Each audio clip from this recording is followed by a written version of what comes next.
The gate slam that changed everything. You ever slam a gate so hard it shuts a whole kingdom down?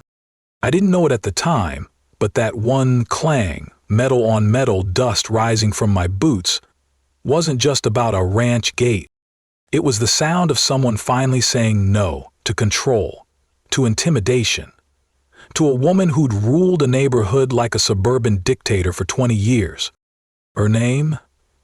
Carolyn Prescott, HOA president, control freak, and, unbeknownst to her that day, the tenant on land she thought she owned.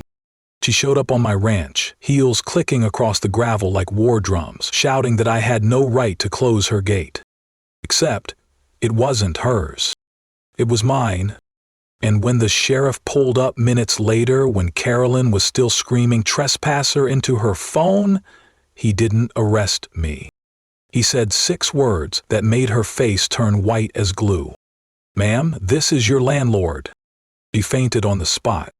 And that was just the beginning. If you've ever dealt with an HOA that pushed too far, or a neighbor who thought they owned you, hit that like button, drop your story in the comments, and subscribe for the full tale. Because what started as a property dispute turned into hidden surveillance, fake names, legal warfare, and a fire that nearly burned it all down. You ready for this? Let's rewind. The gate slam heard round the ranch. I didn't plan to start a war that morning. Heck, I was just trying to keep some joggers from turning my hay bales into yoga blocks. But the second I slammed that gate shut, inches from Carolyn Prescott's heavily moisturized face, I knew something had shifted. Not just metal on metal, but the balance of power. Now before y'all go thinking I'm some hothead cowboy with a short fuse, let me tell you, I'm a patient man. Grew up on a cattle ranch in Central Texas. Learned early that most problems can be fixed with a wrench, a handshake, or a plate of brisket. But not this one. Not with Carolyn.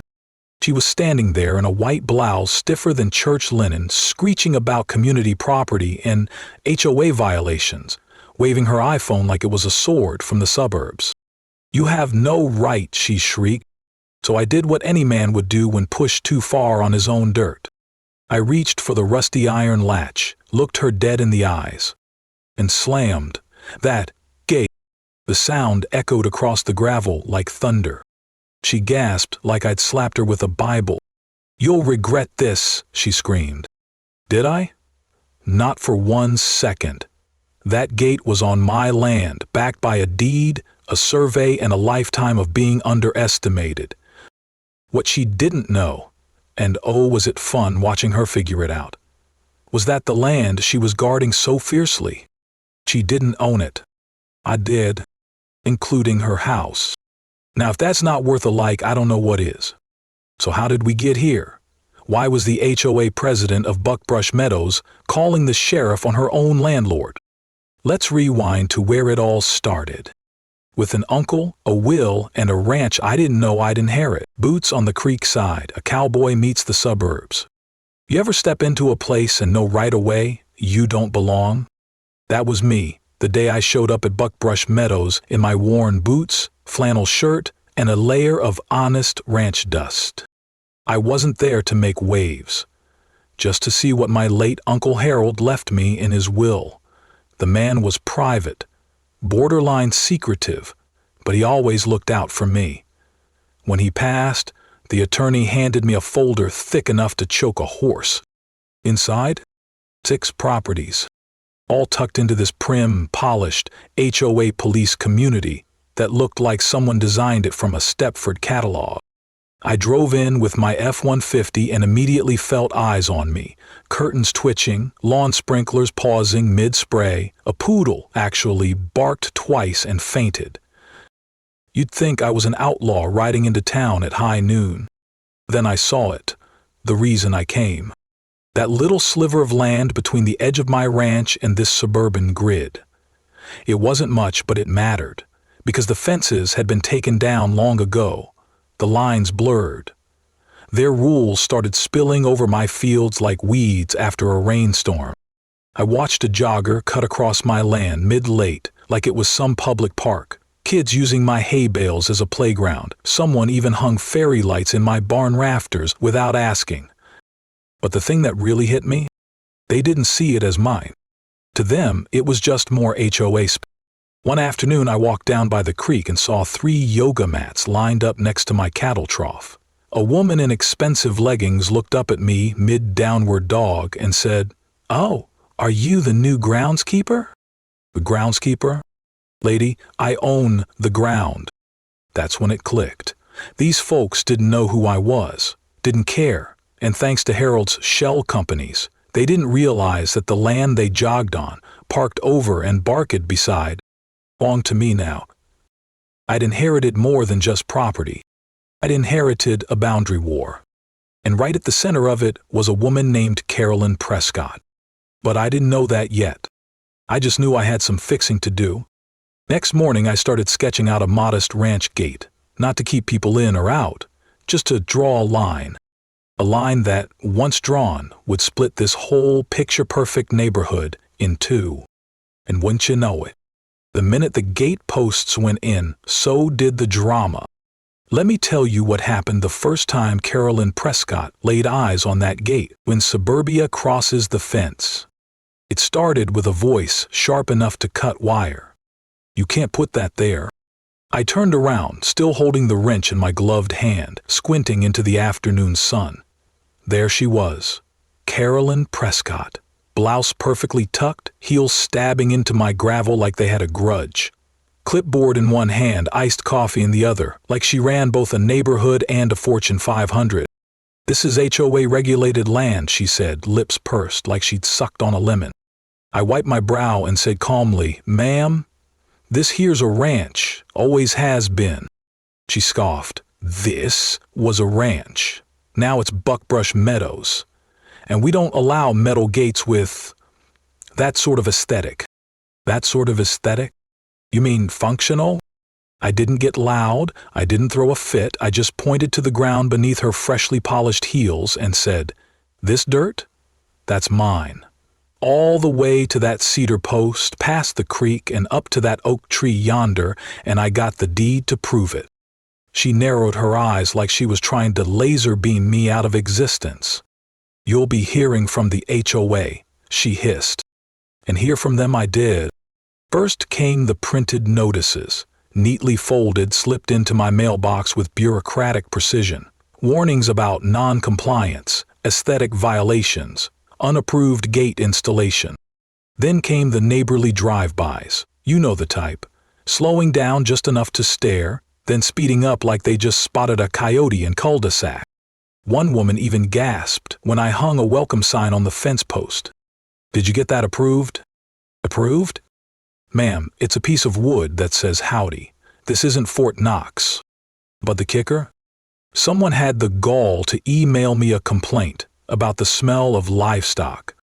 I own cows. This is a ranch. It's like moving next to a lake and complaining about the sound of water. I laughed it off at first. But then I noticed subtle little trespasses.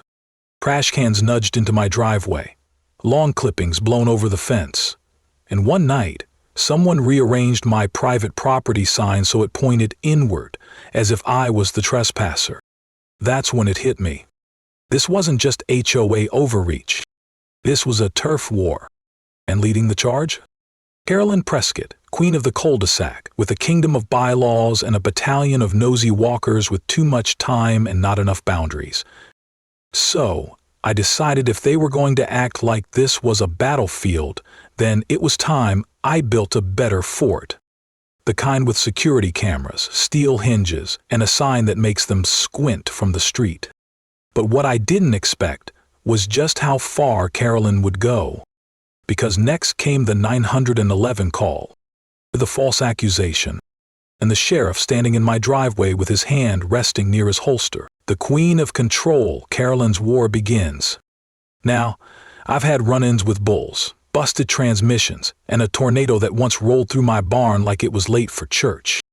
But nothing prepared me for the storm named Carolyn Prescott. Her war didn't start with noise. It started with whispers. A week after I slammed that gate shut, I noticed the change. Kids that used to wave when riding bikes suddenly looked down when they passed. My Amazon packages started arriving with sticky notes saying address not recognized. And the manager at the feed store gave me a "you all right, buddy?" look, like I had leprosy. Carolyn had done what she did best. She pulled strings. Except this time, the marionette she was trying to dance didn't play by HOA rules. The first strike?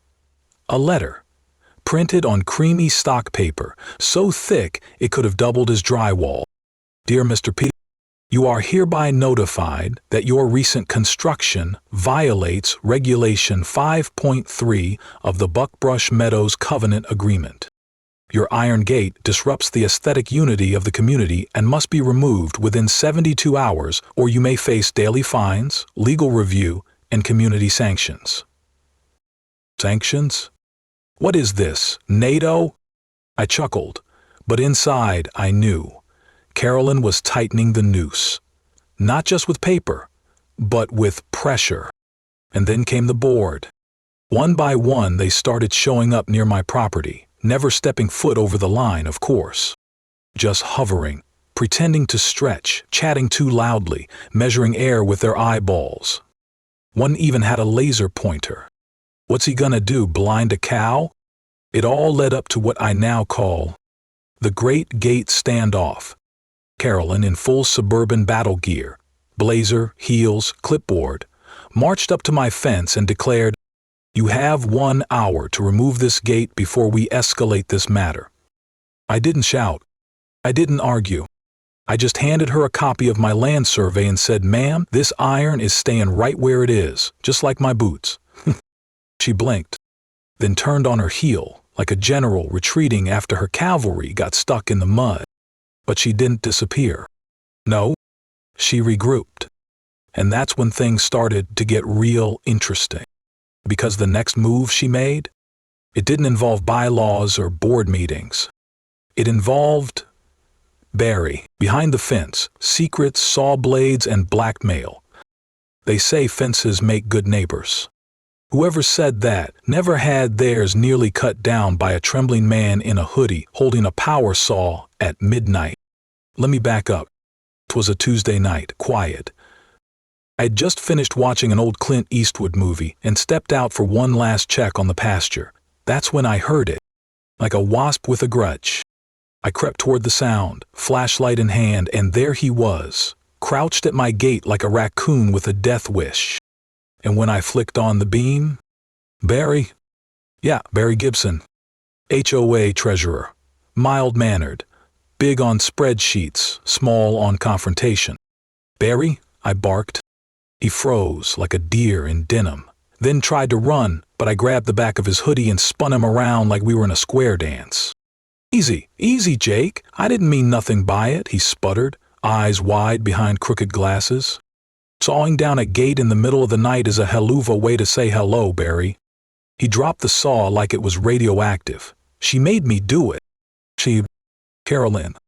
Now, I'd heard some wild things, but this was next-level HOA nonsense. He spilled it all. Carolyn had dirt on him. Photos from a private poker game, secret emails, even a blurry picture of him mowing his lawn in gym shorts on a Wednesday, which apparently broke quiet day rules. "She keeps files," Barry whispered, "on all of us. Denise, Greg, even the pastor's wife. She spies on the neighborhood through HOA cameras and private group emails." My jaw dropped. "She blackmailed you into sawing my gate?" I figured if I cut it down, maybe she'd stop. "Barry, this ain't a fairy tale. You don't feed the dragon, it just gets hungrier." I dragged him to my barn office, pulled up the trail cam footage and backed it all up to 3 hard drives. Then I looked him in the eye. "You're not going to jail tonight, but you're going to help me end this." He nodded, defeated. "What do you want me to do?" "You're going to tell the truth." That weekend I hosted a barbecue. Brisket, ribs, lemonade, and sweet justice. And every single HOA board member showed up, except one.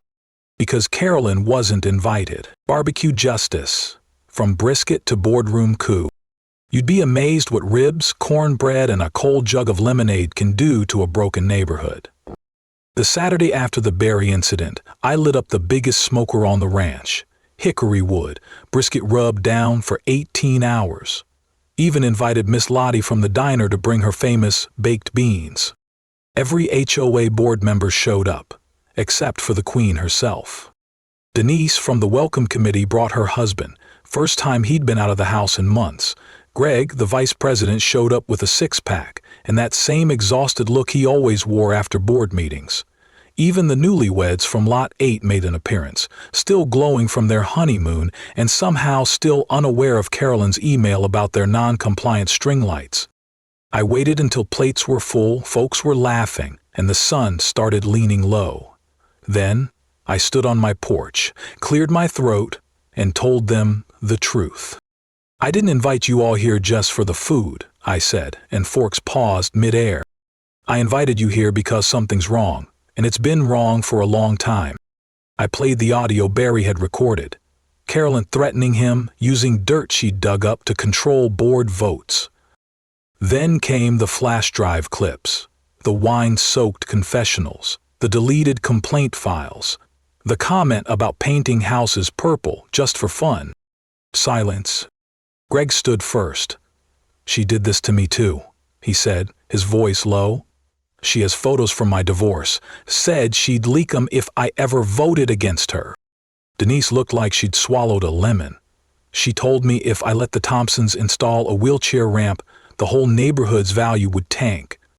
One by one, they spoke up. One by one, the fear began to crack, until finally Barry stood, straightened his spine, and said, "Tonight we vote." We did it in his living room, with Carolyn 20 minutes late, and clicking in with those needle-thin heels and her signature stink eye. She saw me standing there and nearly choked. "What's he doing here?" Barry didn't even flinch. "Carolyn, we've received evidence of misconduct, illegal surveillance, and board manipulation. I motion to remove you from office." She laughed like we were kids playing courtroom. But it wasn't a joke. Every hand in that room went up. 6 out of 7. She stood frozen, then lunged for her tablet. That's when I calmly slid a court injunction across the coffee table. "Don't delete anything, Carolyn, it's evidence now." She stared at me like I'd shot her dog. Then she stormed out, tablet clenched in one hand, ego dragging behind her like a shredded flag. Was it over? Not even close. Because the very next morning I got served with a full-blown lawsuit. The last strike, fire, flight, and final exposure. You ever smell burnt laminate and legal dreams in the same breath? That's what hit me when I walked up to the smoldering ruins of the Buckbrush Meadows HOA clubhouse at 6:30 a.m. at EMA. The sheriff was already there, sipping burnt gas station coffee like it was just another Tuesday. Except, this Tuesday the whole clubhouse had gone up in flames. Filing cabinets, gone. Surveillance servers, melted. Carolyn's precious HOA bylaws binder, a blackened spine in the ash. The fire marshal called it accidental. Yeah, and my horse graduated Yale. I knew better. And so did Barry. "She's running," he whispered beside me. She torched the place and disappeared. Turns out, around 2 a.m., a neighbor spotted a U-Haul outside Carolyn's house. The same neighbor also swore they saw a man in a dark hoodie climb into the passenger seat. Miguel Alvarez, an ex-con with an arson record. Rebecca found a digital trail the next day, a cash transfer to his name from Carolyn's burner Venmo account. She lit the match, hired someone to burn it all, then vanished. But the best part? She didn't know we had backups.